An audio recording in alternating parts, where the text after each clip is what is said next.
Okay, Gordon Laco, thank you so much for being on the show. You're welcome, Joey. Glad to see you again.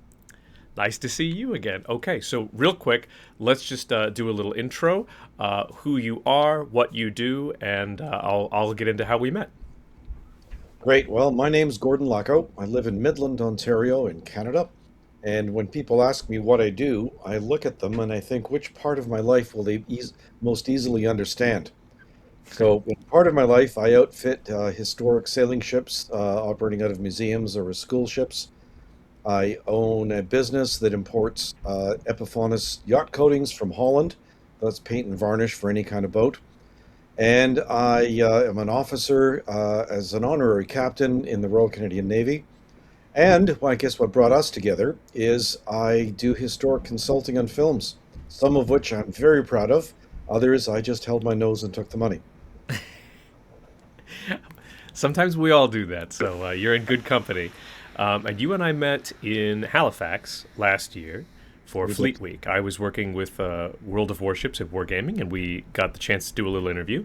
And I thought, what a perfect person to have be the first guest on our show. So, what we're going to be talking about today is specifically, you mentioned that you've worked on a lot of films, so you do a lot of things, but today we're going to be talking specifically about the film Master and Commander, because you were the chief historical advisor. Did I get that role correct? Almost. They called me the lead technical advisor and Okay, historical consultant. That's what it says in the credits.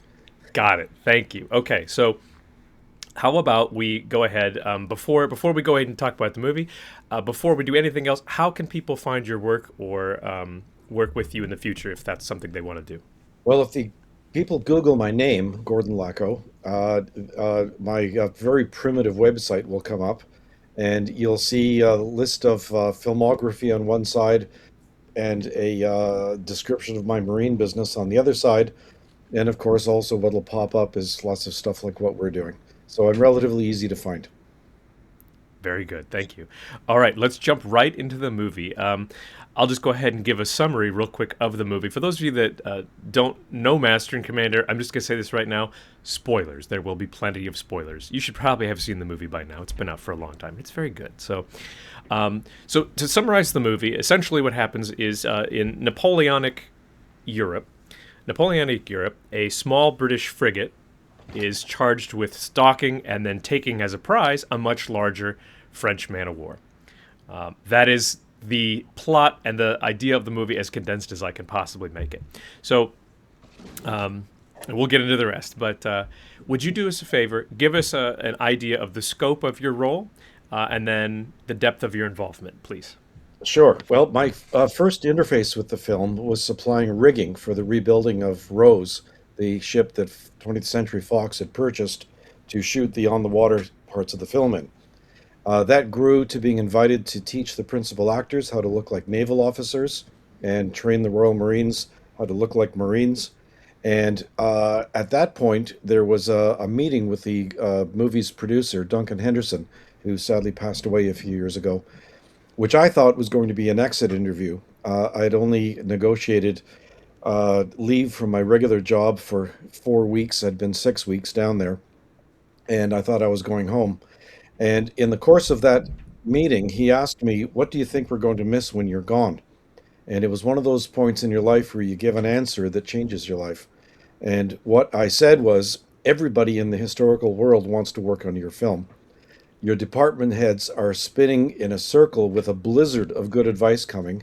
You need somebody who's going to take one scene 154 part B, for example, me talking to you, and decide three choices for what I should be wearing, three choices for what you should be wearing, what should be on the table, should I have glasses, should I be wearing a watch.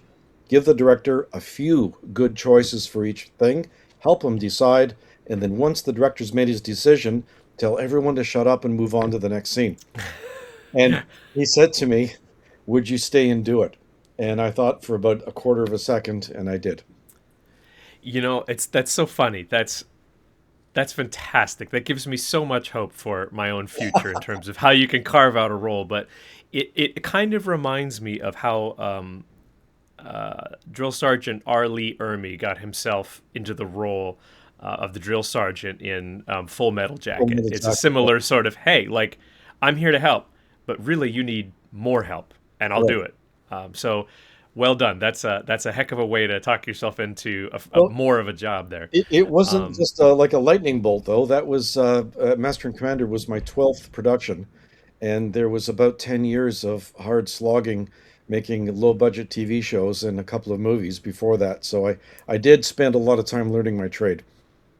Gotcha. Well, that's that's that's not surprising as someone with your background, obviously could be of a big help in a lot of things. So that's great to hear. So the next thing is the book versus the film. So folks who've seen the movie may not realize that it's actually also a book series, if I'm not mistaken. I have not read it. Full disclosure.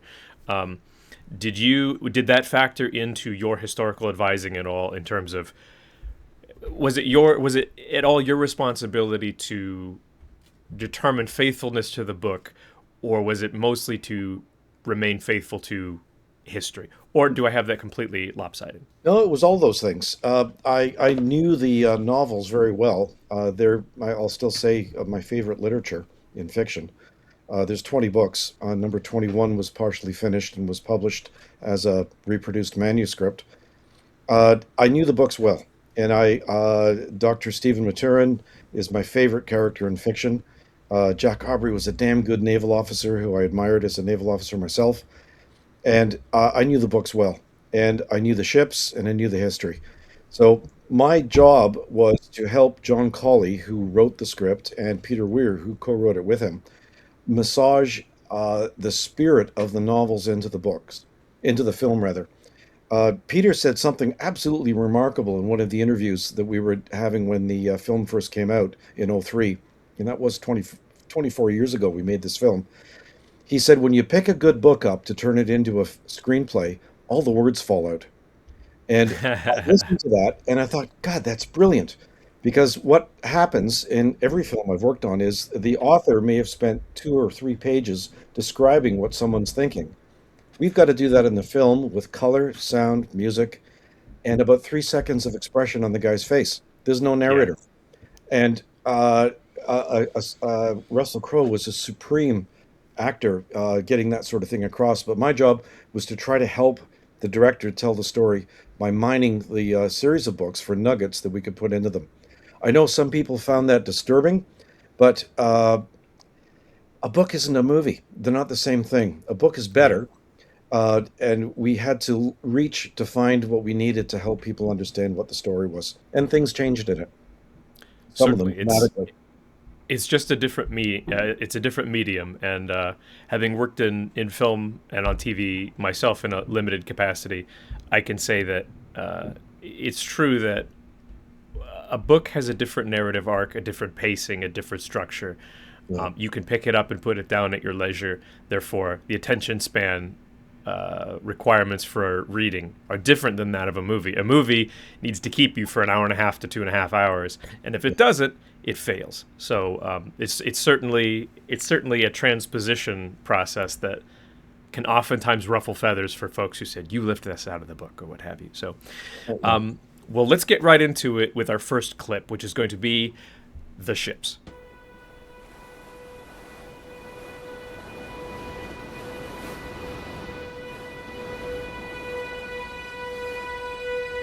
Ah, So we have the Surprise. This is Jack Aubrey's ship, and we have the Acheron. The Acheron.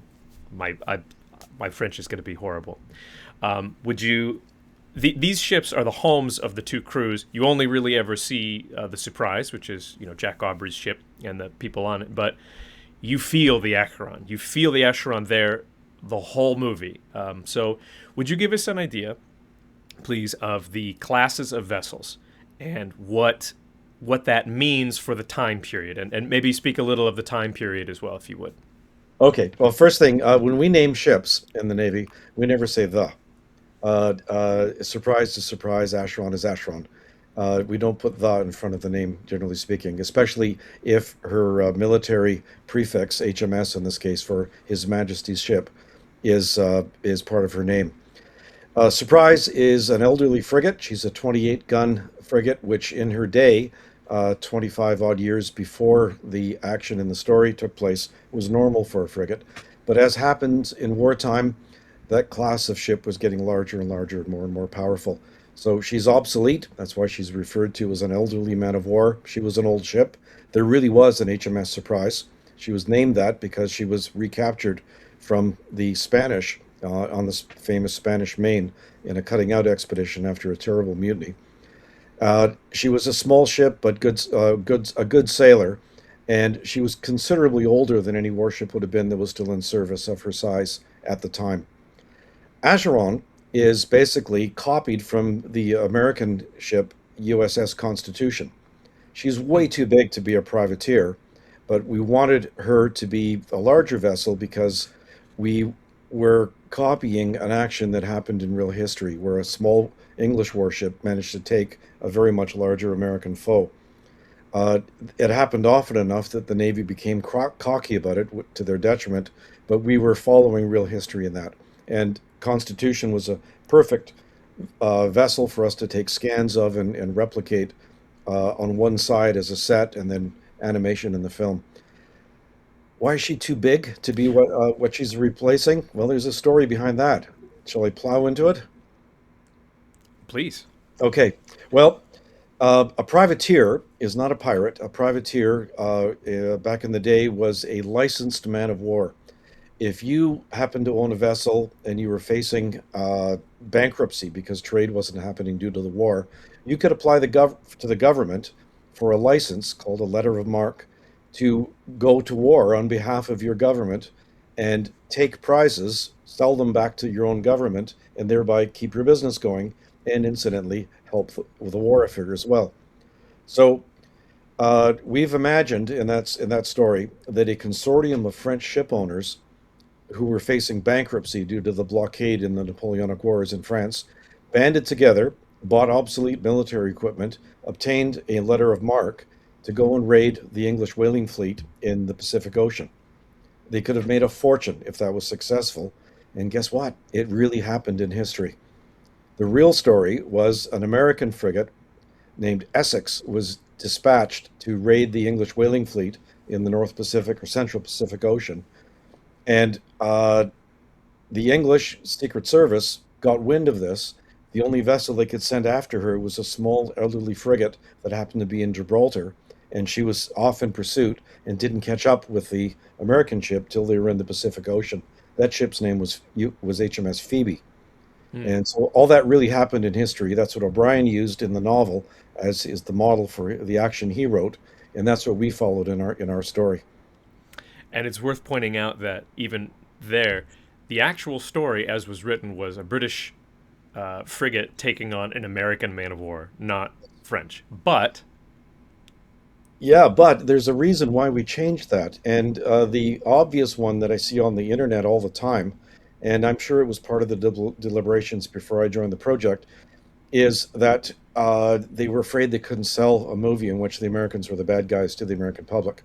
But the real reason was the novel was set during the War of 1812, and there is a widely held mythology in the USA that that was a glorious war establishing nationhood and so forth for the US, completing the work of the revolution, and on and on and on. But the truth is, it was a land grab attempt to take Canada while Britain was busy fighting for its life with France. hmm, And we had discussions, and we realized it would take minutes of time on screen of Stephen, Dr. Maturin, the hmm, secret agent, explaining to Jack what was really going on, and we decided we couldn't do that. So we just wiped the whole slate clean, made the bad guys French. Everybody understands that, and we carried. hmm. But we had fun with that too. You'll notice in the people who are very interested in history will notice the French sailors and the English sailors looked fairly similar. Seamen didn't wear uniforms then, but we equipped our Frenchmen with obsolete, captured British and French infantry equipment, which they would have Hmm. been able to buy from warehouses. We dressed the French like their grandfathers from the French Revolution period from a generation earlier, or like their fathers, to make them look different enough that in the action sequences they weren't Right. identical. When in real history, they had to do things like tie bandanas on their arms so they could tell each other apart in a melee. And that just, I think, speaks to the reality of book versus film, which is in the book, you can't see them. You don't need to be able to tell them apart. The book will tell you what's happening. But on a film, especially in a chaotic battle scene, which we'll explore a little bit later, you need to be able to identify without even processing. You need to just be able to blanket identify who's doing what and which side is having things happen to them, which means it has to be visual. Which means you have to sometimes go. This may not be perfectly historical, but this will be close enough, and it will tell people what's going on without much effort. Yeah, Unless I got that wrong. no, you got it right. And one of the interesting features of the novels is that the foes are very rarely fools. In fact, they never are. And sometimes Jack, as our protagonist, is faced with men who are better fighters, perhaps better seamen than he is, and he has to face them. And our French captain is just like him. And we did that on purpose in the movie. For example, towards the end, here's the spoilers. When Jack is in his foe's cabin after the boarding action, the guy's a musician, just like Jack is. Yeah, it's Uh, a very nice touch. and I mined a line out of one of the other books. I think it was Desolation Island, where Jack is wondering why this man is pursuing him so doggedly. And he says, "Have I killed his son, God forbid?" Yeah, And we wanted the audience to understand that, yes, these are naval assets. They're in the midst of what, by any modern definition, was a world war that was happening then. But they're two men, and both of them have backgrounds and families, and they're motivated by passions. right, right. It creates a specific sort of confrontational bond or oppositional bond as well, which you feel that throughout the movie because you have the surprise, which is your home for the duration in the movie, and it's reacting to and pursuing another someone's home, and you always sort of wonder. You can read into a person's psyche based on the external actions they take through their car or their plane, or in this case their ship. But to see that reveal at the end is very interesting, and that of course leads to a surprise being the name of the ship there, which is that Aubrey realizes after conversing with his doctor, Stephen, he realizes that he's been tricked. That he's been tricked and that the captain is not dead. He's still alive and he's on the ship. He had just left his first officer in charge of the prize they've taken. But he realizes, oh no, the enemy captain is still alive and on board. Right. And Unless I got that entirely wrong. no, you got it right. And Okay. with regards to ships being communities, a late friend of mine who served in the Royal Canadian Navy through World War II told me once, late in his life, he never told me stories of the fighting until he was in the last week of his life. He told me with great sadness that he hated shooting at other ships because he knew they were communities and homes just like his own.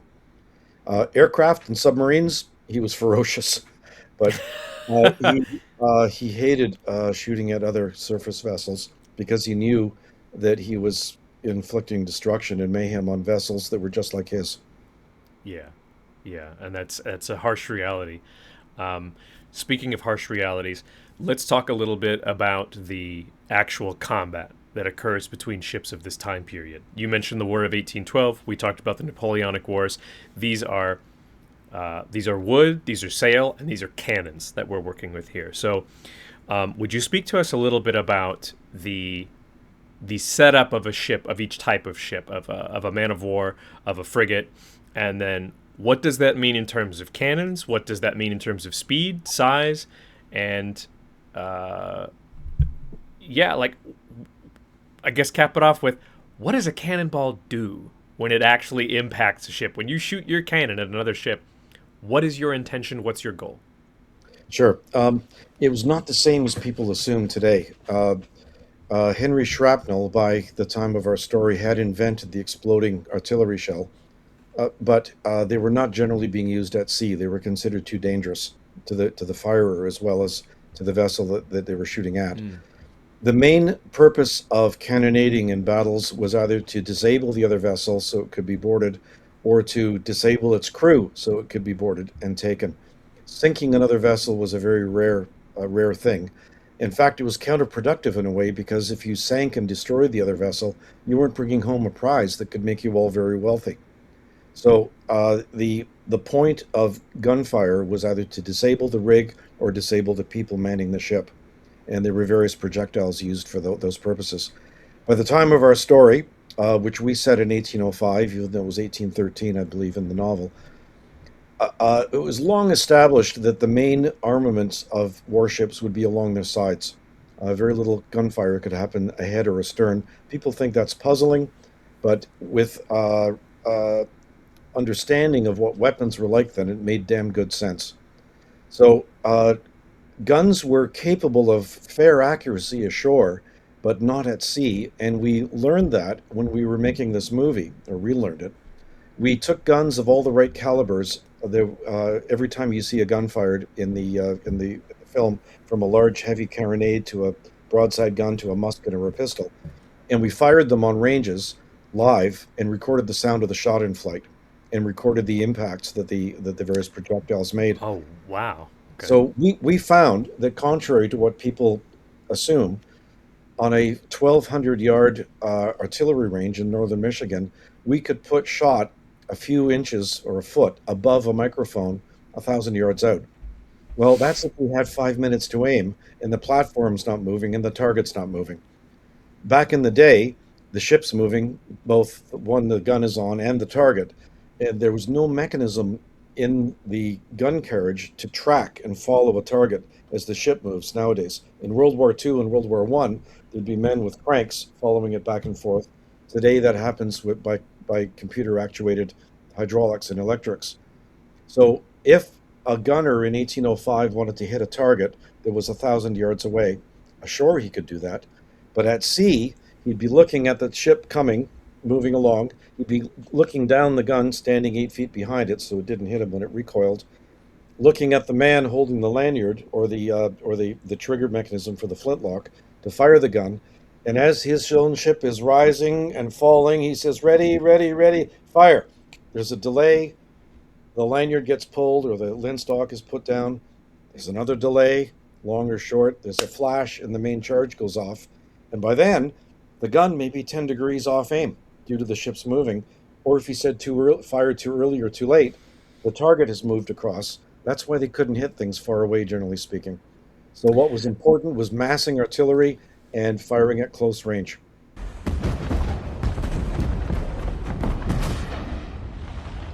So they compensated essentially for closing the gap to eliminate the variation and then increasing the volume and the number of actual projectiles so that to some degree you are going to hit.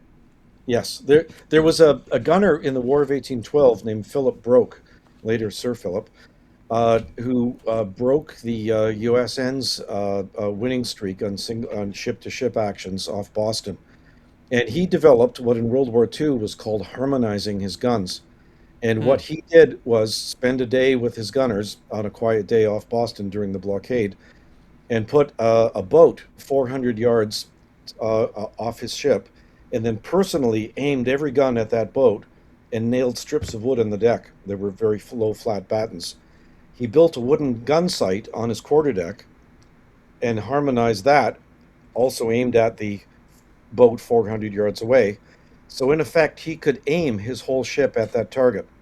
Similarly, in World War II, when fighter planes had machine guns in their wings, the aim of the guns was tilted in to harmonize at targets at preset ranges, so they'd know when all the bullets were making a crossfire when the machine guns were fired. Broke did that with his gun battery in 1813 or 14. Oh, And wow. Yeah, it you're, was you're referring to convergence distance basically for exactly. wing-mounted guns, right? Wow, that's remarkable. So when you mentioned earlier, I didn't know the man who invented it, invented shrapnel, was last name Shrapnel, but that's interesting. There's two little things. There's two little nuggets I want to catch before we round up or finish up on this section, which is number one.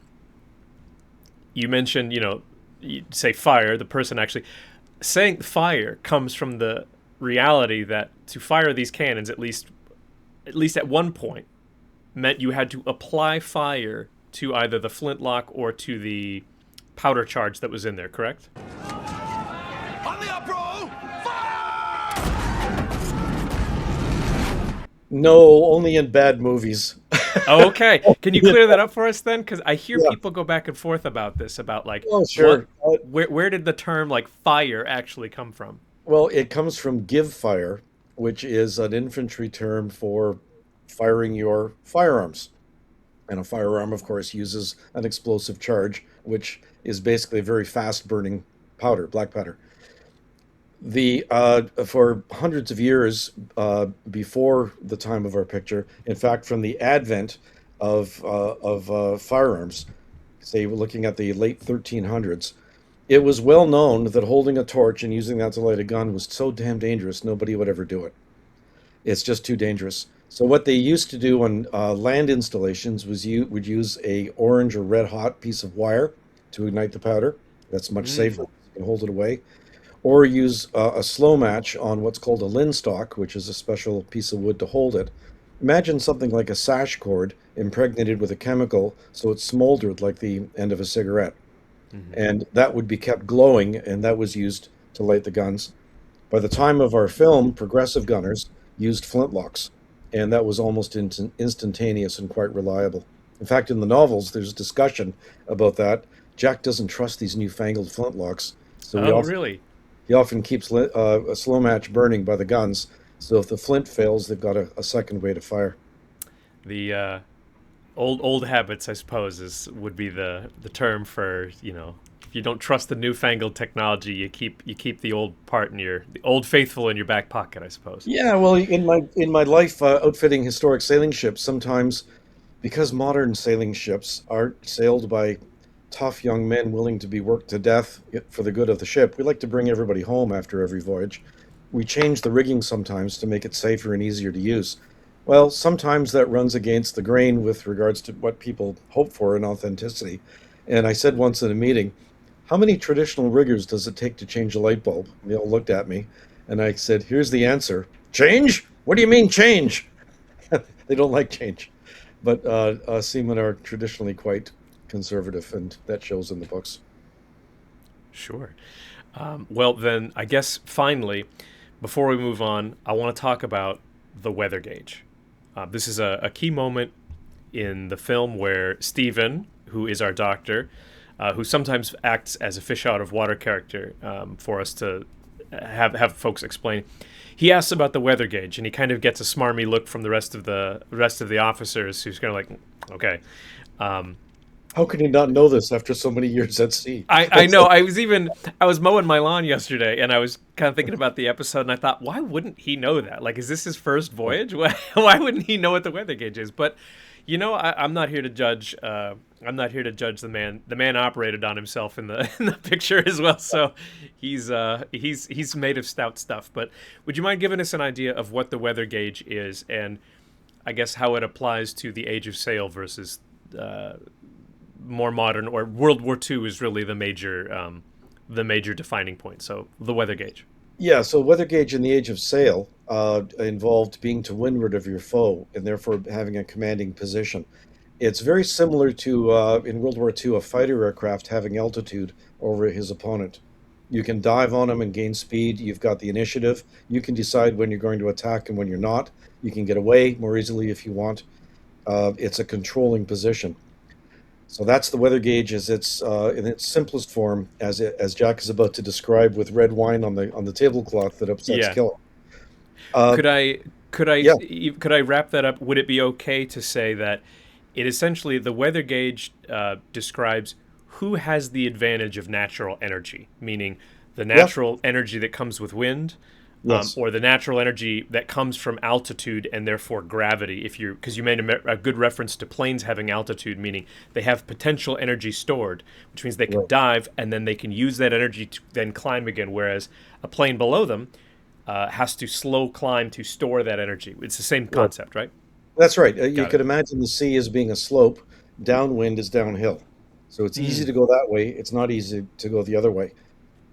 And the complicated part of weather gauge is, and I know this from years and years of water fights with my sailing yacht against foes, if you have an opponent who doesn't want to fight you, the weather gauge in that instance is being downwind of them underneath, lifting them up.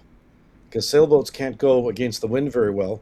And if you're under the person, under meaning downwind of him, jamming up against him, he can't get away because the Yeah. wind is keeping him down, and that's another aspect of weather gauge. But we didn't get involved in that in the film.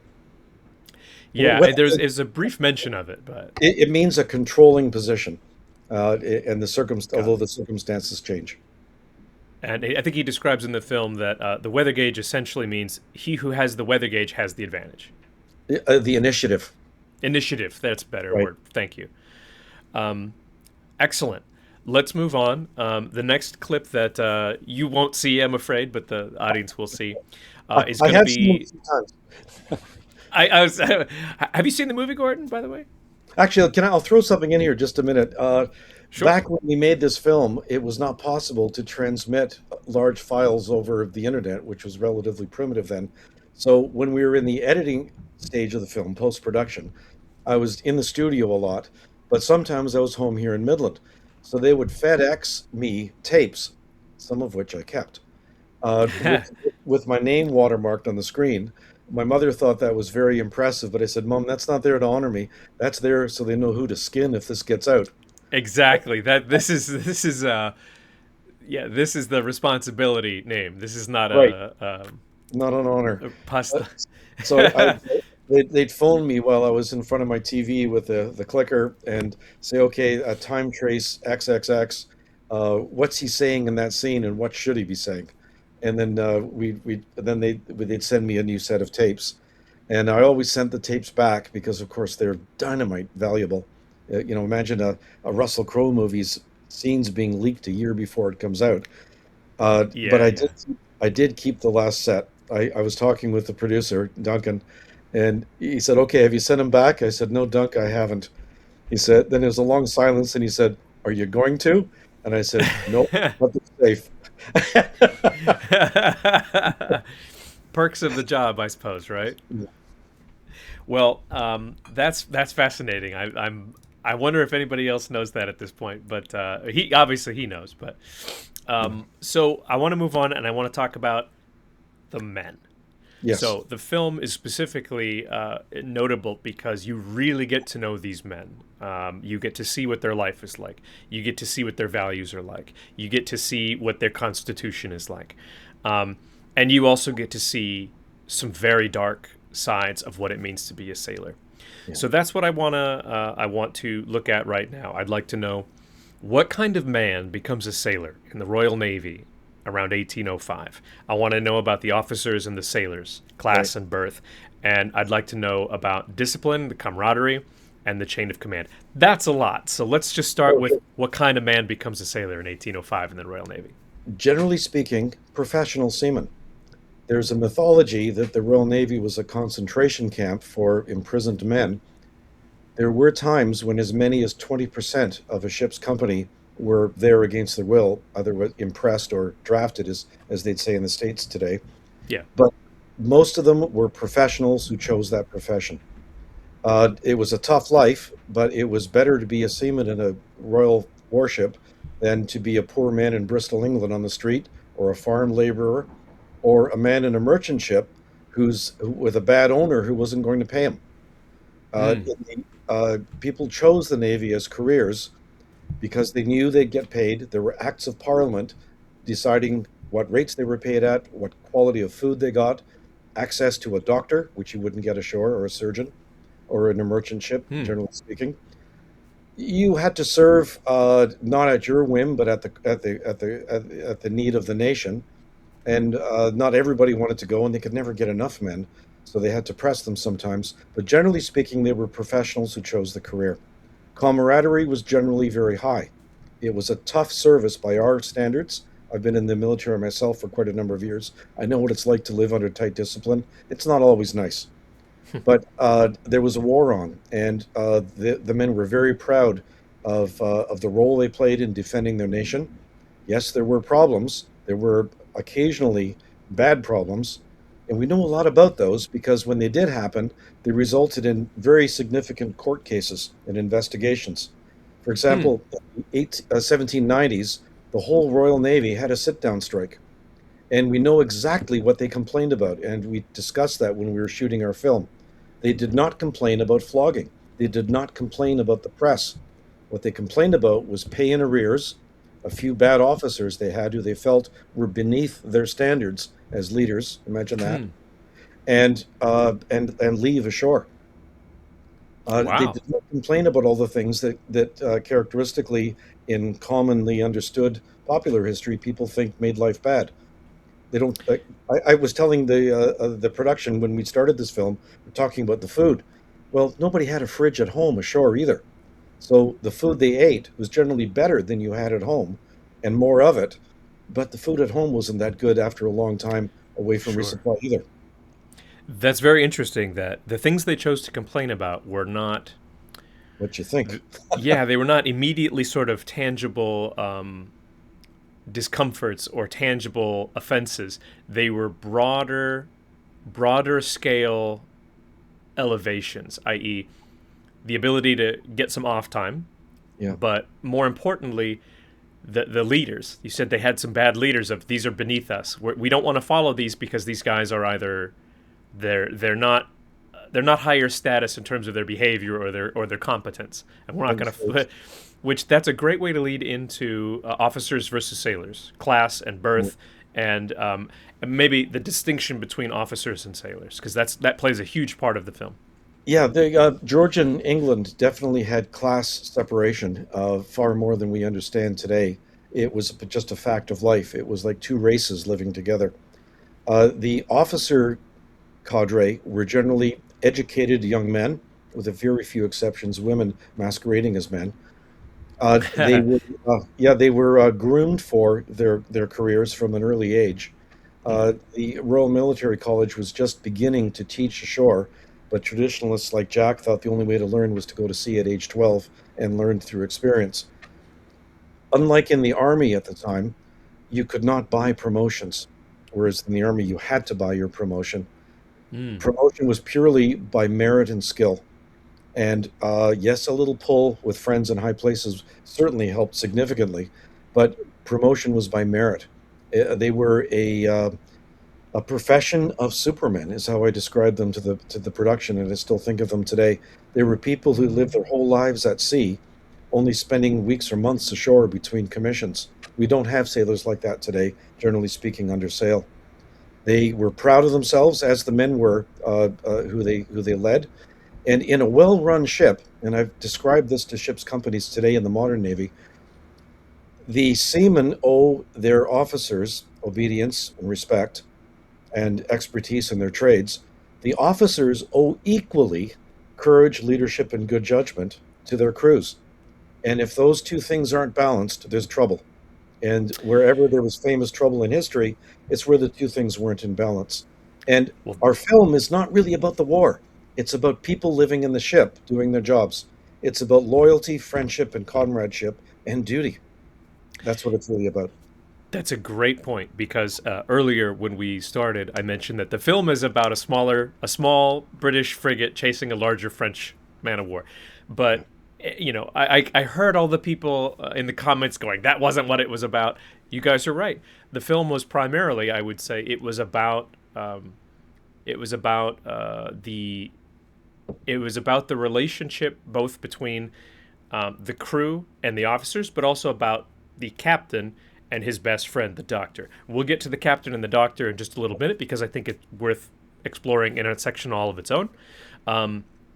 But the officers versus the sailors I think it is no more poignantly demonstrated than in the relationship between Mr. Hallam, who's an officer, and the crew.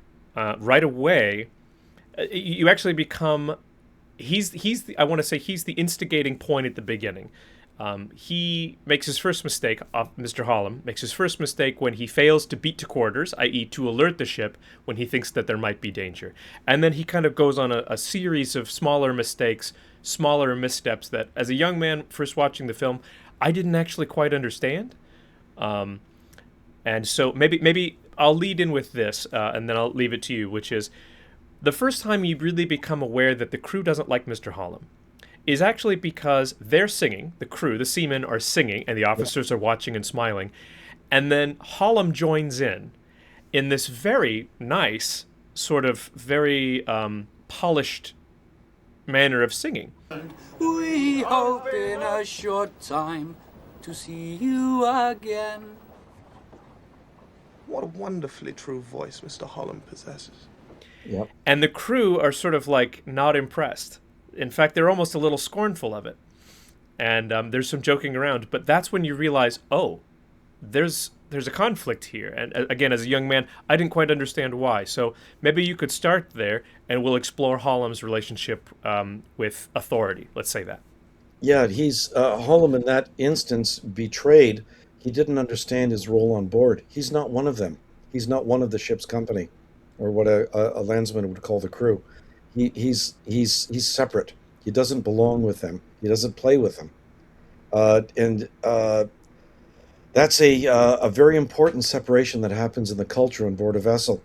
In the modern Navy, there's a separation, and I remember being told by a more experienced officer when I was a junior, he said to me, "Gordy, they're not our buddies. You can get along with them. We work together, but they're not our buddies, and they don't want you to be their buddy." And one of the toughest things I found as an officer was maintaining that separation, because your role is leadership on board. It's not to be their friend. And in our film, in the midst of the war, Hollum's a nice kid. He knows how to be a sailor. He knows his duty, but he's not getting promoted because something's missing. And that something that's missing is that bit of hardness that one needs to be an effective officer. He needs to command respect. You don't ask for it. You can't extract it. You earn it, and that's what I mean when I say command it. And Hollum doesn't have that. I was kneeling on the deck beside the camera when we shot the scene in Jack's cabin when he's trying to explain to Hollum, "Don't be their friend, be their leader." And I was watching Crow deliver that scene, and I thought I was watching an Academy Award performance, because Russ understood, and Hollum understood. Lee Ingleby played Hollum. He was a nice guy, and we stayed in touch for a while after the film. He would have been a dynamite officer in the historic ship that I commanded, but he had to play a bad officer, and he wasn't bad because he was incompetent. He was bad because he was a nice guy and he wanted everybody to like him. And you can't do that if you're in a leadership position in a warship.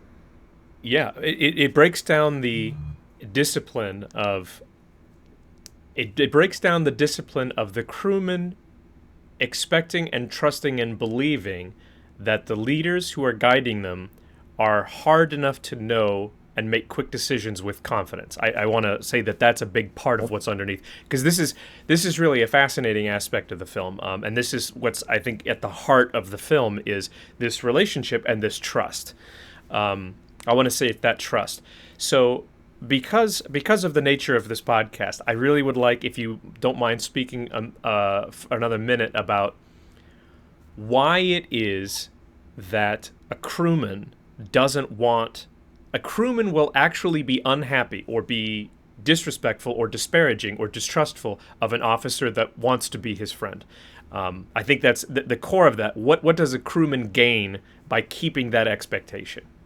Well, whether the sailor knows it directly or not, what happens if too much familiarity develops is that the machinery that mans the ship breaks down.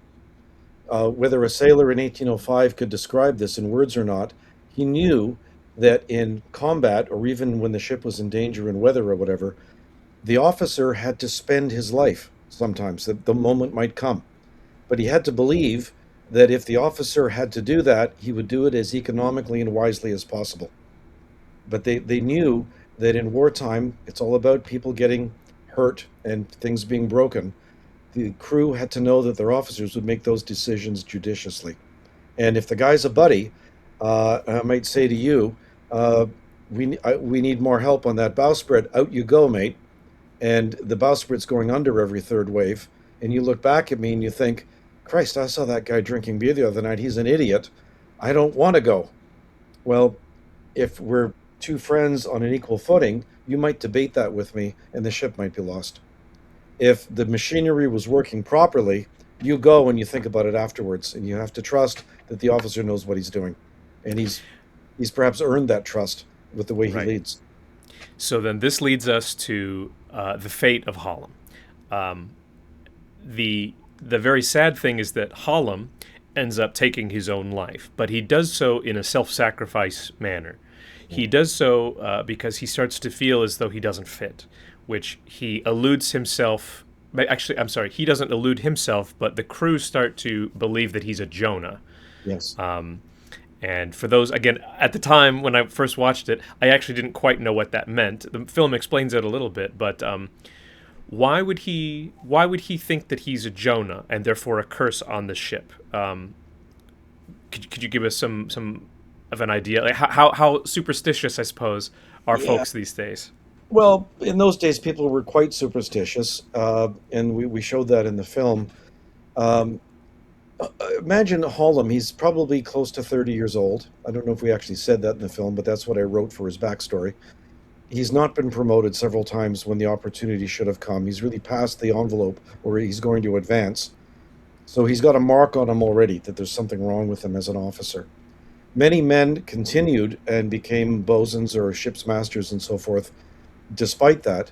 But Hollom doesn't have that bit of hardness that he needs to be a successful wartime officer. And he knows it, and the men know it, and it's like a bullying situation in a schoolyard. We shot a scene that I will never forget all my life in that.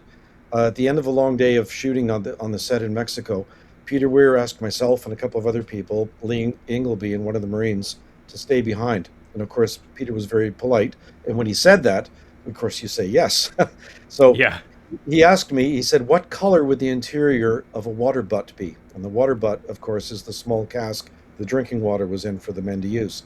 And I said, well, oak turns black when it's wet, so it would be black. Sometimes they lined it with beeswax to keep the water clean and sweet. It would be black. He said, thank you very much. So we filled a bucket with water, put a false bottom on it to bring the surface up, and made that black. You can do that in minutes on a film set. The director of photography was summoned over. He and Peter had such good communication, they just used hand signals. And I heard Peter say a little more Fellini, and they were adjusting the lighting around. And then we took a moment aiming the camera at the water, which was now a mirror. And we had Lee Ingleby, Hollom, move into the frame so we were seeing him in the reflection. We took a moment practicing, changing from looking at his face in the reflection to looking directly at him. And Peter had him look at his own face, looking very solemn and obviously distressed, shattering the image of his face with his hands in the water, raising his hands up to wipe his face, and then looking up at the men he can hear whispering about him above through the grating. And in those 4 seconds, you know Hollom knows the crew hates him, and he's starting to hate himself. It's that- heartbreaking. It's heartbreaking, but it was not uncommon. We mentioned before we started this, the Navy was creating supermen as far as leaders and sailors went by our standards today. But the way they taught them was completely and utterly merciless. And suicide and failure was not uncommon.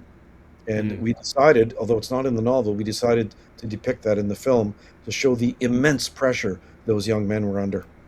Right. So when eventually they're attempting to find the Acheron and they lose their wind, the sea goes completely still and they're just sort of trapped.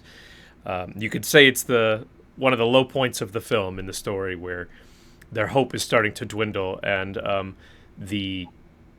even the captain is starting to they're discussing whether or not the superstition of the Jonah is true. And eventually Mr. Hollom says goodbye to the young Max Perkins, who ends up in Rome a few years later in the show Rome, and I loved him there. He ends up saying, "Thank you for being kind to me," and then he jumps overboard holding a cannonball, and we watch him go down, and it's really tragic. And then of course they get their wind back, which it's just, but let me just ask you, I suppose, before we move on, in terms of self-sacrifice. Hollom obviously makes an enormous sacrifice, and he does it perhaps to alleviate himself of the guilt he feels, but also because he feels as though he's struggling to add to the crew. He's struggling to He does provide. he Yes, does it for exactly. the ship. Yep. And in this way, he feels as though he can give back. And how pervasive is that amongst crew of this type, in the sense of it is your job to add to the crew. It's your job to add to the goal, to the mission. It's what it's all about, even today. A ship's company that is an efficient ship's company is closer than any family any civilian has ever been in. When you meet each other ashore, it's like brothers and sisters nowadays. It's a closeness that has to be experienced to be understood, and that is what we were trying to get across in our film. Well, speaking personally, I think you gentlemen and ladies, all of you did an incredible job, because this film withstands the test of time as one of the all-time greats. So that's going to move us to, I think, the last part here, which is going to be the captain and the doctor. Men must be governed. Often not wisely, I will grant you, but they must be governed nonetheless. That's the excuse of every tyrant in history, from Nero to Bonaparte. And I, for one, am opposed to authority. Your opposition is not my concern. Misery and oppression. You've come to the wrong shop for anarchy, brother. Right. So this is specifically referring to Captain Jack Aubrey. He's the character from the books who plays the captain. He's the captain. He's played by Russell Crowe. And then the doctor. The doctor is Stephen, and he's played by Paul Bettany. Those of you young people would know him as Vision from the Marvel movies, but he was Stephen the Doctor before that. So the beating heart of the movie is, I would argue, is the relationship between these two men, both their professional relationship and their personal friendship. So we have a lot of ground to cover here. So we can take as much time as we want, but we've got a lot of things here. We have the rank disparity between the two of them. We have the culture and the nationality disparity, which is Jack Aubrey is obviously English, Stephen is Irish. We have the military professional versus the humanist professional, he's a doctor and he's into nature and he wants to be an explorer. So let's talk first about where this fits into history around that time. Great. Okay, that's a good point. Imagine a flow chart, a tree showing the command structure in the ship. Jack, as captain, is at the top. Beneath him is the first officer. Beneath him are the other watch officers, probably 3. And beneath them are the petty officers and other specialists. And beneath them are the crew, the ship's company. The doctor, the ship's surgeon, is on a leg of the flow chart, separate from the whole chain of command, and he can talk directly to the captain. He's in an interesting situation, and that is why friendship sometimes developed between the ship's surgeon and the captain, because he's a step aside from the ship's company. And that's a special role. And in the novels, of course, Jack has invited him aboard just because he needs a surgeon, but they do become friends. And interestingly, I'll throw this in too, that's the role I had on the film production. Film production, any film production, is very hierarchical, as you well know. There's certain chains through which information passes and so on. But as the lead technical advisor and historical consultant, as I am when I work on productions, I can talk directly to the director or the producer or the stars. I have to be very, very careful what I say, because I could throw everything off the rails by throwing an idea forward that might be a good idea, but that trips everybody else up. So that's the position Stephen's in, and you see that showing in the books all the time. I think that's partly why I like his character so much. Jack asks him, what are the guys thinking? I'm paraphrasing. And Stephen says, I'm not an informer. I can't do that. That's got to come through the chain of command. And that frustrates Jack sometimes. What he can say is things about what he doesn't like about tyranny and rum on board and so forth. But that's an interesting social imbalance that exists in the ship. Similarly, the Marines are a private police force answerable only to the captain. And they're also a step aside from the chain of command on the other side. Their ranks are important, of course, and their social position aboard is important, of course, but they are answerable directly to the captain as well, around all the other officers. So that actually explains an enormous amount that I wasn't aware of before, which is the notion of the doctor isn't just, he isn't just, he as a character and as a person, he isn't just separate because of his different sort of approach to life and approach to his work, but he literally is slightly outside of the chain of command. He exists in a slightly gray area. Would a doctor on a ship like that be a civilian, or would they be military? No, they'd be military. They received warrants from the Sick and Hurt Board. They were not. They were gentlemen, but not officers. So they were neither fish nor fowl. They never would aspire to command. They could be promoted to more responsible positions in larger ships, but they weren't struggling to become from second lieutenant to first lieutenant and so on. They were a step aside and experts in their fields. Some of them were very poor doctors and surgeons. Most of them were surgeons, not doctors. Some of them were completely irresponsible, and history's full of that.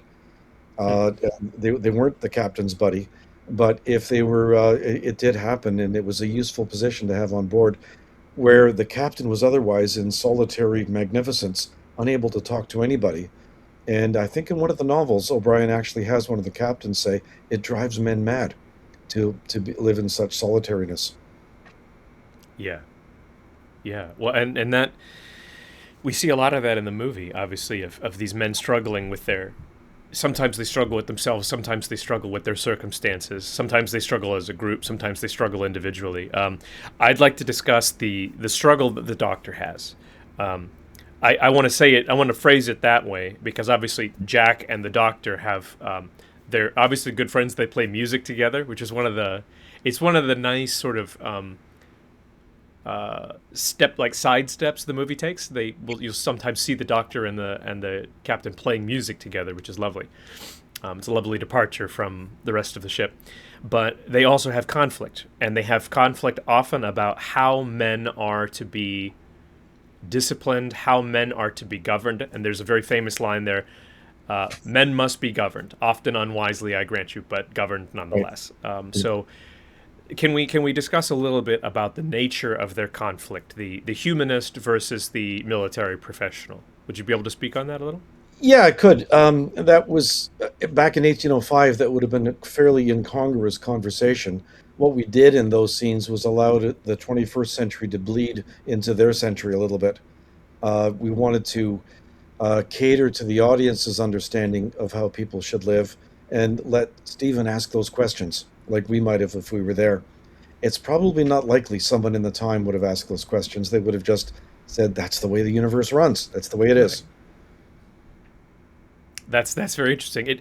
It occurred to me, and I may be reading too far into this, but it occurred to me that the French Revolution was probably in the midst of occurring during the film, but was it not? The French Revolution was It was a taking part. generation earlier. Oh, was it? I'm sorry. So the French Revolution brought Napoleon into power. Yep.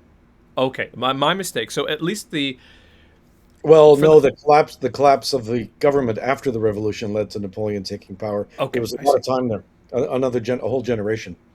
But the French Revolution, besides being the seeds of what I think what will become socialism later, what would influence people like Marx and whatnot, at least it has this sort of new humanism as part of it. At least it's not its fundamental function, but I feel like there's a sort of humanism that arises from large groups of low-class people attempting to sort of assert themselves politically a bit more.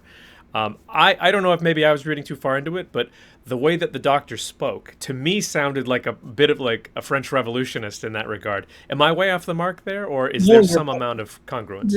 You're bang on, and Okay. the glimpses of Stephen's past that the author that O'Brien gave us had him as a great admirer of the revolution before it went off the rails and became bloodthirsty. There was a high ideal, and there were people then that believed in such things that might occur, but it went off the rails. So As it tends to do, yes. So I think it's worth pointing out too that one of the wonderful things about Stephen's character is that he really gives the captain a hard time. They're like borderlines on insubordination, but their friendship obviously keeps it. Their friendship keeps it from turning explosive. But when push comes to shove, which the captain's point is, it comes down to who's next to you. And later on, you do see Stephen pick up a sword and invade a French man of war. It's interesting. It's a little almost thing that you might miss, but that when push comes to shove, Stephen, the humanist, he chooses to fight alongside his friends and for his country, which is a little interesting tidbit. In the novels, he's an expert duelist, has killed many men, as he does many of his foes in quite a bloodthirsty manner occasionally. But he does it judiciously when he thinks he has to. I can see why you guys chose to leave that out of the film, because that would have been difficult to square that circle, I think. Yeah, there's a scene in one of the novels where he's clocked a French counter agent over the head in Boston, actually. And the man's unconscious. Stephen stops and looks, this is in the novel, looks back at him and thinks, what kind of trouble can he make later? Stephen decides, a lot of trouble. So he goes back, takes his lancet out, and cuts his throat. Wow. When he's unconscious. This is in stark contrast to the image in Master and Commander, Far Side of the World, where you have this erudite, very thoughtful, very sort of egalitarian doctor who, there's a couple things about this. One, they end up making it to the Galapagos Islands in the Pacific Ocean, which is a huge travel distance from England, much less, the Caribbean, much less. It's the far side of the world. It's the far side of the world, hence the tagline under the movie. So Stephen is... It's wonderful to see Stephen sort of turn into this almost childlike with wonder of, oh my gosh, there's such an opportunity here to learn about the world, to learn about nature. He wants to go and he wants to explore. He wants to do this. And as Aubrey says, I'm trying to remember the exact quote. I've seen you staring at an empty nest for 6 hours. Yeah, for 6 hours. All things within the confines of the service, I think he says, or within, What we wanted, Joey, what we wanted the audience to understand there was what might have happened with science if Charles Darwin had got to the Galapagos a generation earlier. And we cast Stephen in the role of a naturalist like Darwin, and imagined what advances might have happened if he'd got there a generation earlier and had been allowed to do research. Yeah. Well, it's fascinating because you might think, you or even a crew member might think Stephen is soft, right? He's soft. He cares more about his lizards and his birds and his worms and whatnot. But later, as Stephen takes a musket ball to the torso in one of the movie's most just mind-boggling, difficult to watch scenes, Jack makes the choice to bring him back to the Galapagos, which was his desire. He leaves his quarry. His single-minded mission is to catch this ship. He decides that in the interest of saving his best friend, he will go back to the Galapagos so that Stephen can operate. And Stephen ends up operating on himself with a mirror. And there's a wonderful moment. I'm sorry, I'm interviewing you, and here I am talking.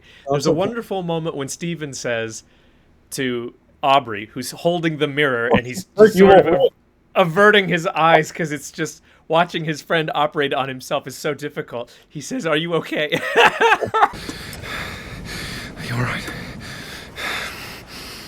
There was a lot of complaining online when the film first came out. That's ridiculous. It could never happen. And I never engaged with people arguing online. But I thought to myself, well, you dope. It was in the book, for one thing, in the novel. Stephen did do that in Master and Commander. And in the midst of all the complaining, somebody rediscovered that a Russian scientist did his own appendectomy in Antarctica to save his own life. Oh. An American hiker took off his arm after he realized, jammed in a crevice as he was going to die of dehydration. So, yeah, these things can happen. And all the stages of that surgery we took from real surgeries, where we found a case where a surgeon wrote of a pistol ball being removed from a man's abdomen. And they did things like probe in deeply, felt for the ball, get the ball out, and then probed again to try to find the patch of shirt that it was apparent had gone into the wound because it wasn't in the shirt. And they found it and brought it out, and that's why we had the incompetent assistant surgeon putting it in, saying, "Ah, yes, it'll patch up nicely." That meant we got it all. We didn't leave any fabric in to fester. So we shot that scene and the amputation scene in all its steps. As we put more gore into the battle scenes than was on the final version of the film, but we had to remove them to keep the film's rating where we needed it for economic reasons. So let's get into that. When you say there was more gore, because there was a fair amount of, I don't know if I want to say gore, but there was a fair amount of graphic injury. I would describe it that way. So if we're gonna up the possibility to gore, would you get into it for a little bit about what does that look like? If you have to scale some of it back to keep a rating of it's PG-13 rating, I understand, right? Yeah. Yeah. What did you have to take out? Well, limbs being thrown about, entrails, pieces of meat flying and being stuck to the deckhead, a man with a lance through his chest falling down. That actor was being teased mercilessly on the set. People kept hanging their hats and things on the spear that was, but that didn't make it through. What we did do was, again, the internet wasn't what it is now. YouTube didn't exist, but I did a pile of research working with Jan Bryant and Dan Speaker, who were the fight choreographers on the film, finding news footage of people fighting for their lives hand to hand. And in particular, I found film footage from a riot in Manila about 10 years before we made the film, where people were fighting with machetes. And what we did not want to show in this film was silly sword slapping, like in quote unquote pirate movies. Right. You fought with a sword, you wanted to end it quickly because you didn't want to die. And we knew scientifically and from practicing, you cannot swing a steel sword for more than a few minutes, even if you're an Olympic athlete, and not be utterly exhausted. Yeah. So if you're fighting someone, you got to end it fast. And if you're a good swordsman, every stroke you make, you're thinking about the next stroke. And I found a letter that a young officer had written to his father, who was a retired captain, saying, no matter how many times I explained to my men, when they raise their arms to slash with swords, they expose their sides to a thrust. Whereas if you keep the point down, you can protect yourself. And he wrote, the merest 4 inches of the point is death to your opponent, whereas a slash is rarely incapacitating in the first cut. So if you slash somebody, now my arm's down and I'm exposed. I'm not defending myself. Some young gentlemen, officers, might have received fencing training. Sailors generally did not. So we had our sailors in the scenes fight desperately, like frightened men raising their arms to slash when they were afraid, and a few people fighting like swordsmen. And every vignette in the climactic battle scene at the end and the boarding scene was taken from someone's memoirs. Wow. And we tacked them all together. And part of my job was to find those descriptions. And while doing that, I noticed that illiterate men don't spell very well. They spell phonetically, and that gave us hints to how people spoke. They said things differently. And it was a fascinating process, absolutely chilling sometimes, because they were talking about fights, fighting with edged weapons. Yeah. And we did our best to make that as terrible as possible. I will buttress that by saying Master and Commander, to me, stands out as a film that few others do, in a way that few others do, which is that the fighting feels real. I used to be an actor. I have taken stage combat courses. And what you learn for the most part in those classes is how to make something look good on camera. Or if you're on stage, it's, make it look good on stage. The key thing is to not hurt yourself or hurt your partner. But there are constraints that are required on how good it looks. The film is so realistic and so visceral. you know, what we talked about this just prior to the interview, but one of the things that really struck me about the film was that when the cannonballs are coming in the opening scene of the film, in the opening attack, and then later on during the climactic battle, the cannonballs themselves feel so dangerous, and they don't explode. No. They just tear in, and they just shatter the wood, the rigging, the cables, the ropes.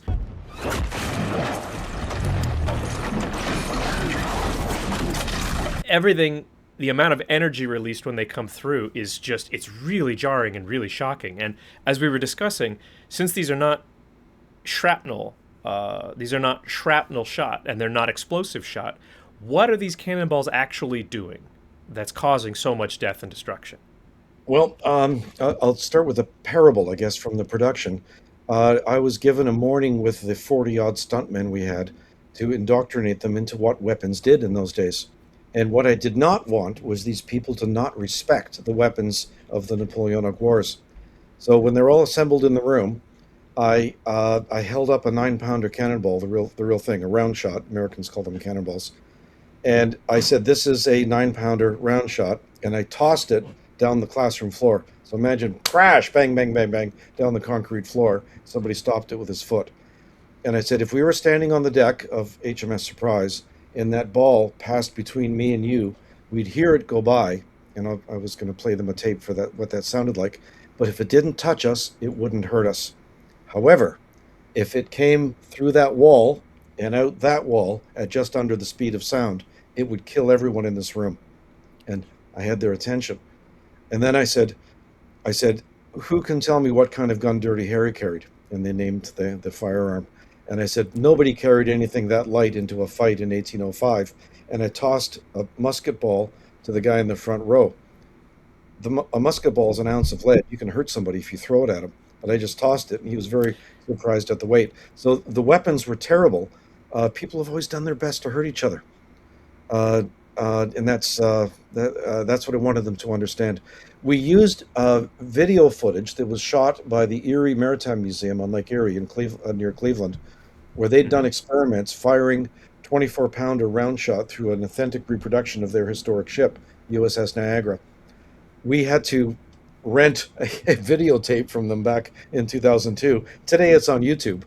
But if you Google USS Niagara live firing experiment, you'll see what we showed our special effects people of round shot going through the side of a ship with cutouts of men standing in the pattern of a guns team.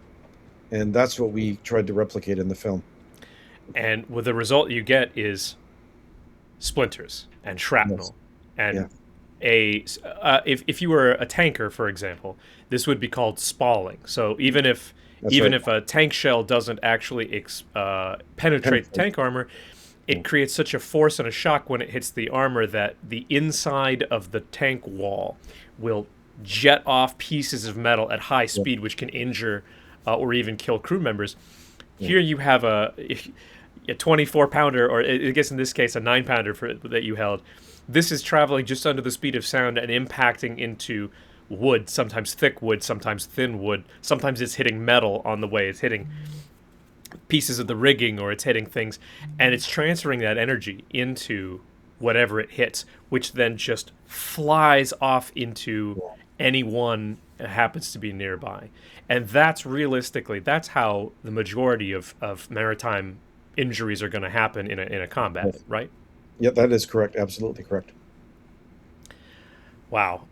You really feel it in the movie. And there's, I suppose, if I had to, it strikes me as up there with Saving Private Ryan in the vein of, this really takes away any notion that combat is sexy.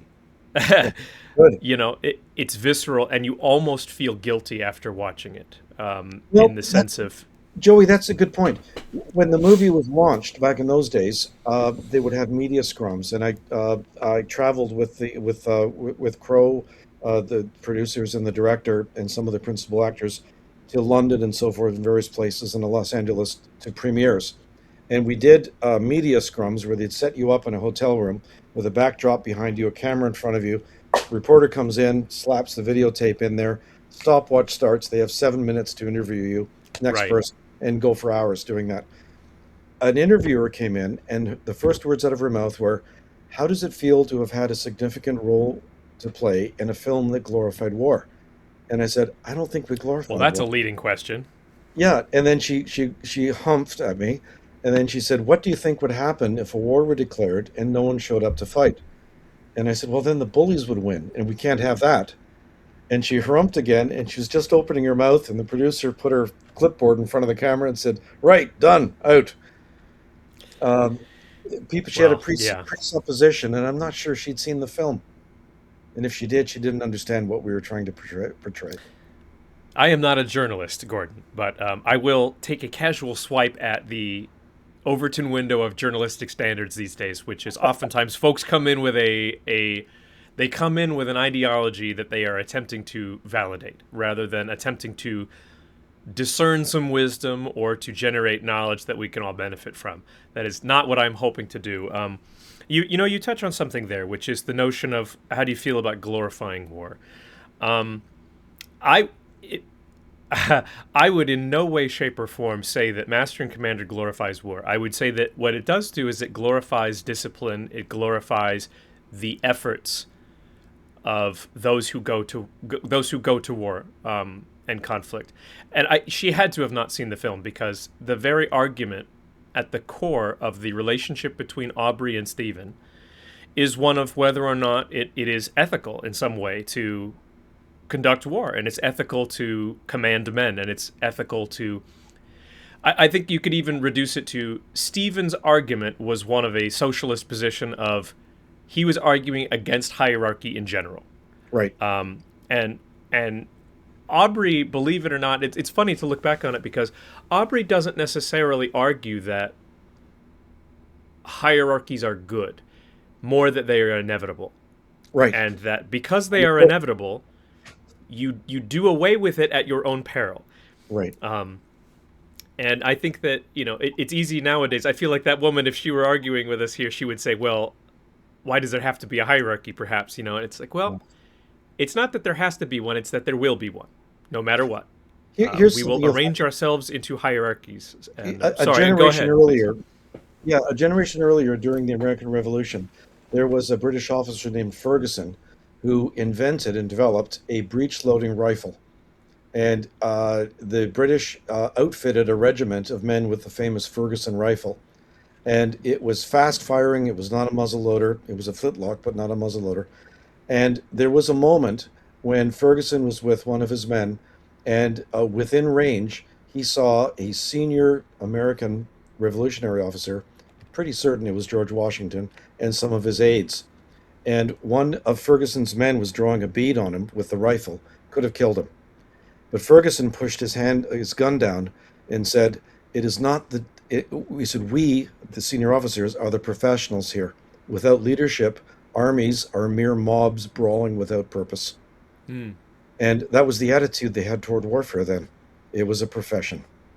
And we had a scene that I helped write in the film where before the final battle, they didn't think they were probably going to come out of it all right.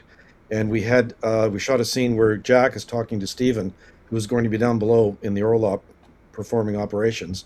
And he said, if things get quiet and it doesn't look like we prevailed, he said, stay near the officers. We tend to look after each other.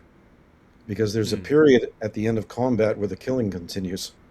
And the officers tended to try to look after each other. They were the professionals supposedly keeping order. And that's an interesting difference from the way that we tend to look at things nowadays. Yeah, it is. Warfare is certainly changing. We can start to wrap up here in the notion of, warfare nowadays is increasingly recorded. Yeah.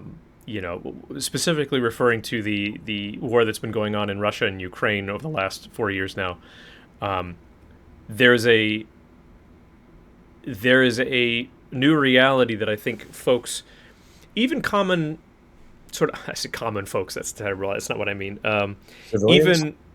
even normies, folks who aren't interested in combat, aren't interested in warfare, history, that sort of thing, even they can start to get glimpses of what it looks like where drones kill men. And there is nothing glorious about it at all. It is extraordinarily mundane, I want to say. And I mean that in the sense of it's very cut and dry. And it's not sexy. And it's not glorious. It's very, very brutal. And I think that nowadays, a film like Master and Commander that in no way glorifies the violence, in fact, I would say it subjects you to it, much in the way that Saving Private Ryan does, specifically so that you can't get away with feeling okay about it. You have to take responsibility for what you're seeing. Yeah. Good. Would you say that there's something to that? That's absolutely what we wanted to get across. Yeah. That was actually, it's funny. That I'm glad you agree with that, because that tells me that for 20-something years now I've had the right attitude about it. I want to contrast that real quick before we wrap up with one other movie this movie actually won awards that I believe Master and Commander did not, and yet I think that they failed at that one very principle, and that was Joker. The Joker, which I think now is maybe 2019. I might be remembering it wrong. This is the Joker movie with Joaquin Phoenix, which I liked it a lot, except right up until the very end. And there was this moment right up at the very end where I actually started to get very nervous, because I went, we are running out of film here, guys. We're running out of movie. And I have not experienced in Joker yet a moment where the film makes me responsible for enjoying the violence and the chaos and the nihilism. Because, films with violence and chaos, it's fun to indulge in that a bit. It's part of the entertainment of the movie. But I think that the responsibility of a storyteller in general is to make sure that if someone's going to enjoy it, they pay a price for it to some degree. And enjoying the nihilism of Joker should come with a price, the cost of what is the cost? The story should tell you what is the cost of that nihilism. And to me, Joker never forced the audience to pay that price. And I went, oh no, you just basically glorified this sort of nihilistic worldview as good almost. And I went, oh God. And that left me very unsettled. Do you feel as though that's a... What do you think about that? I never saw that film, and here's why. Okay. Earlier in my career, I was recruited to volunteer evenings at a place that is, I guess, an earlier generation would have called a maximum security prison for the criminally insane. If you were not guilty by reason of insanity, I think that's what an earlier generation would have called it, that's where you got sent in Canada. And you were held there at the Queen's pleasure, which means forever. And I met people that were criminal psychopaths. They looked just like you and me. And in an evening talking about making a newsletter, which is why I was there, they could just talk dispassionately about spelling and editorial judgments and how to report on an incident and so forth. But they were there for reasons that I really, really, really, really didn't want to touch my life. And I can't watch films like that. I don't like crime films because there are people like that among us, and I don't need to be more aware of it than I am. How's that sound? I absolutely agree. With the war films I work on, the way I look at them is it's important not to forget how bad war is. Yes, I couldn't agree with you more. And further, I want to piggyback on that just one more time, which is that I feel like the difference between a movie like Joker, which is a good movie, I'm not trying to say that it is not, is that a film like Master and Commander, or like a film similarly like Saving Private Ryan, that depicts in all of its horrific reality, it forces you to learn something, and I don't think that it makes it appealing at all. I think, in fact, that it exposes it for all of its malevolence, and I feel like what ends up happening is you understand as a viewer, you understand the need for a sort of discipline, rather than enjoying the chaos and the violence. For the sake of chaos and violence, you come to appreciate the chain of command, which is part of part of this. And to quote Ferguson, without leadership, war is just mobs fighting without purpose. And in war, one must always choose the lesser of two weevils, right? Yes, indeed. Yes. A very famous line from that film. It still puts a smile on my face when I see that scene. That there is darkness in the world and conflict will always happen. If when in doubt, choose the lesser of two weevils, right? Well, we'll wrap up with some final thoughts. Perhaps you can share, I suppose, what your takeaway was from that experience, and then we're gonna have some extra content for the Patreon. Those of you who'd like to see a little bit more of what Gordon has to say, I'll be asking you a couple of questions, including what would you have liked to see done differently on the film? Tons. Great. That'll be behind the Patreon, folks. Okay. But would you do us a favor before we wrap up here and just let us know what the film meant to you, what your takeaways from it were, and yeah, I suppose that. Okay, sure. I remember that film was 2 years of my life, basically living and working the Napoleonic Wars at sea. I worked with people that were obviously all at the tops of their fields. I felt, as the head of my own department, like I was sprinting every day to keep up with them. I made friends that I've kept to this day. It was inspiring. It was awe-inspiring sometimes. It opened new doors to my life thanks to Peter Weir's, Duncan Henderson's, and Russell Crowe's generosity toward me. It changed my life, and it launched my career in a direction that I'd hoped it would go in, but I couldn't see how it was going to happen yet. I became what my wife calls a free-range chicken. Basically, I threw my tie away, didn't go back to an office job, began my own business, and carried on since then, 24 years ago. The creativity was inspiring. Peter Weir was an absolutely incredible director. He was a patrician gentleman. And I remember I used to say to my wife that I worked myself to death every day for him. He got more out of me by his friendly leadership than if he was a screamer. And Duncan, our producer, Duncan Henderson, I learned more from him in that time than from anyone in the 10 years I'd worked in film before. And we carried on friendship until he passed away a few years ago. It was a wonderful experience. We're great people, and I love it when people say they like the film. I don't get personally hurt if they didn't. That's okay. But the funny thing is, if the film comes up, I always ask first if they liked it before I blow my cover. And Sure. I'll tell you one last story. As an officer in the Navy, I was aboard one of our warships once, and in the officers' mess, the wardroom, they said, "Let's watch a movie tonight." And they put on Master and Commander. And as we were watching the film, I could hear my new colleagues that just joined the ship saying, "Wasn't someone from the Royal Canadian Navy in this film?" "Yeah, somebody was. Yeah, wasn't he the history geek?" Yeah, I think so. And they were going and they said at the end, "Let's watch the credits and see who. I wonder if we'll know him." And when my name came by, the captain looked at me and he said, "You?" And I said, "Don't be so This guy. surprised." Yeah, Yeah. that was a fun moment. That's wonderful. Well, I didn't say it earlier, but obviously, I'm an American. You're a Canadian. But as a service member, I say thank you very much for your service. Thank you. Yeah, of all the movies, this movie should show folks what it entails. Sorry, cat just jumped up here. But what we're going to do is we're going to ask a few more questions, but we're going to go over to Patreon to do that. So for now, I want to thank you, Gordon, for taking the time to do this. Thank you for being the very first guest on my podcast. You're welcome, and ask me about those swords later. We will. That'll be on Patreon. Right on. Thank you so much, Gordon. Bye.